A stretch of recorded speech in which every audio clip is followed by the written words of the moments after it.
अरे मैं तुम्हारे मम्मी पापा पागल है क्या? अभी अभी फोन आया उनका, पूरा यहाँ पे शिफ्ट हो रहे हैं वो। एड्रेस कंफर्म करने के लिए फोन किया मुझे। अरे मुझे नहीं पता मेरे घर में कौन आ रहा है कौन जा रहा है। हाँ, मैंने उनको यहाँ पर आने के लिए कहा था। वो क्या है ना कि भैया भाभी ने उन्हें घर से बाहर निकाल दिया। अब तुम खुद ही सोचो, इतने बुजुर्ग हैं वो, इस उम्र में कहाँ भटकते फिरेंगे। इसलिए मैंने कहा उन्हें कि हमारे घर पर आ जाए। अब इस नए फ्लैट का एड्रेस उन्हें पता नहीं है, इसलिए तुम्हें कॉल करे थे एड्रेस कंफर्म करने के लिए। क्यों भाई, ये कोई धर्मशाला है क्या जो यहाँ पे रहेंगे? अरे तुम्हारे भाई भाभी ने घर से बाहर निकाल दिया, किसी वृद्धाश्रम में चले जाएंगे, बाहर लेंगे जाके। धीरे जी कैसी बातें कर रहे हो आप? भैया भाभी ने मम्मी पापा को घर से बाहर निकाल दिया। मेरे होते हुए अगर वो किसी वृद्धाश्रम में रहेंगे तो क्या फायदा मेरा होने का? और तुम खुद बताओ, मेरे मम्मी पापा यहाँ पर रह नहीं सकते हैं क्या? नहीं नहीं, तुम अपनी बात याद करो। क्या बोला था तुमने कि मैं इस घर में किसी भी बुजुर्ग के साथ रहने में कंफर्टेबल नहीं हूँ? तो फिर अपने मम्मी पापा को क्यों बुला रही हो? वो बुजुर्ग नहीं है? अगर तुम्हें बुजुर्ग के साथ रहने में कोई दिक्कत नहीं थी तो मेरे पापा रहते थे इस घर में। तुम्हारे कहने पे मैंने गाँव भेजा है उनको। अरे मैंने ये नहीं कहा था कि मैं किसी भी बुजुर्ग के साथ नहीं रहना चाहती हूँ। मैंने बस इतना कहा था कि मैं तुम्हारे पापा के साथ नहीं रहना चाहती हूँ। मेरे मम्मी पापा के साथ तो मैं कंफर्टेबल हूँ, बचपन से रही हूँ उनके साथ में। अच्छा, तो तुम अपने पापा मम्मी के साथ कंफर्टेबल रहने में, और मेरे पापा के साथ कंफर्टेबल नहीं हो? देखो, मैं तुम्हारे पापा से बहुत परेशान हो गई थी, इसलिए मैंने तुमसे कहा कि उन्हें यहाँ से भेज दो।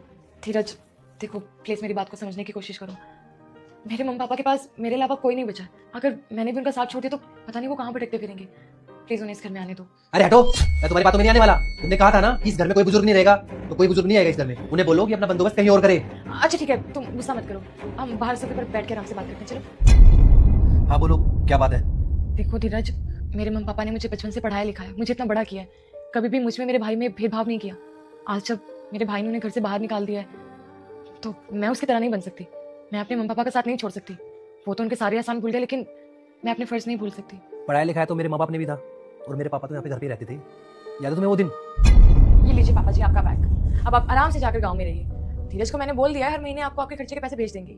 अब आप आराम से जाकर रहिए गाँव में। बेटा मुझे दुख इस चीज का नहीं कि मैं गाँव जा रहा हूँ। मुझे दुख इस चीज का है कि बहू मुझे घर से बाहर निकाल लिया और मेरा बेटा खड़ा खड़ा देख रहा है। पापा जी, आप उनसे क्या बात कर रहे हैं? मुझसे बात कीजिए ना। हम दोनों ने सलाह बना ली है कि अब इस घर में कोई भी बुजुर्ग नहीं रहेगा, इसीलिए आपको बोला यहाँ से जाने के लिए। अरे बंद कर अपनी बकवास। पता नहीं मैंने किस मनहूस घड़ी में अपने बेटे की शादी तुझसे करवा दी। ये एक बाप को अपने बेटे से अलग कर रही है और तू चुपचाप खड़े खड़े देख रहा है, कुछ बोलता क्यों नहीं है? पापा सही कह रही हो, आप गाँव में जाकर रहिए, इसी में हम सबकी भलाई है। अरे वाह, मैंने तुझे इस दिन के लिए पाल पोस कर इतना बड़ा किया था कि बुढ़ापे में तू मुझे बेसहारा कर दे, घर से बाहर निकाल दे। ठीक है, मैं जा रहा हूँ। जब तुमने मेरे पापा को यहाँ पे इस घर में रहने ही नहीं दिया, उस इंसान को जिस इंसान का पूरा हक बनता है यहाँ पे रहने का, तो तुम्हें लगता है कि मैं तुम्हारे माँ बाप को इस घर में आने दूंगा? जो हुआ सो हुआ। मैं उसके लिए पापा जी से माफी भी मांग लूंगी। पता है, तुम्हारे मम्मी पापा के साथ जो भी हुआ है ना, उसकी जिम्मेदार भी तुम्हारी जैसी औरतें ही हैं। तुम्हारी भाभी बिल्कुल तुम्हारी जैसी सोच रखती होगी, इसलिए तुम्हारे मम्मी पापा को बुढ़ापे में घर से बाहर निकाल दिया उन्होंने। लेकिन अब मैं कुछ नहीं कर सकता। लेकिन आज तुम्हारे मम्मी पापा जो रोड पे भटक रहे हैं ना, वो सिर्फ तुम्हारी वजह से। अरे तुमने मेरे पापा की बिल्कुल भी परवाह नहीं की ना, तो मुझे भी तुम्हारे मम्मी पापा की कोई परवाह नहीं है। ठीक है, रुक जा बेटा, मैं संकट मोचन हनुमान हूँ। मैं तेरे सभी संकट दूर कर दूंगा। तू इस वीडियो को लाइक करके चैनल को सब्सक्राइब कर ले और कमेंट में जय श्री राम लिख कर जरूर जाना। और देख, मैं कॉल करके बोल देती हूँ मम्मी पापा को कि आप उन्हें यहाँ पर आने से मना कर रहे हो। रह लेंगे किसी वृद्धाश्रम में वो भी। हाँ बोल दो, जाओ।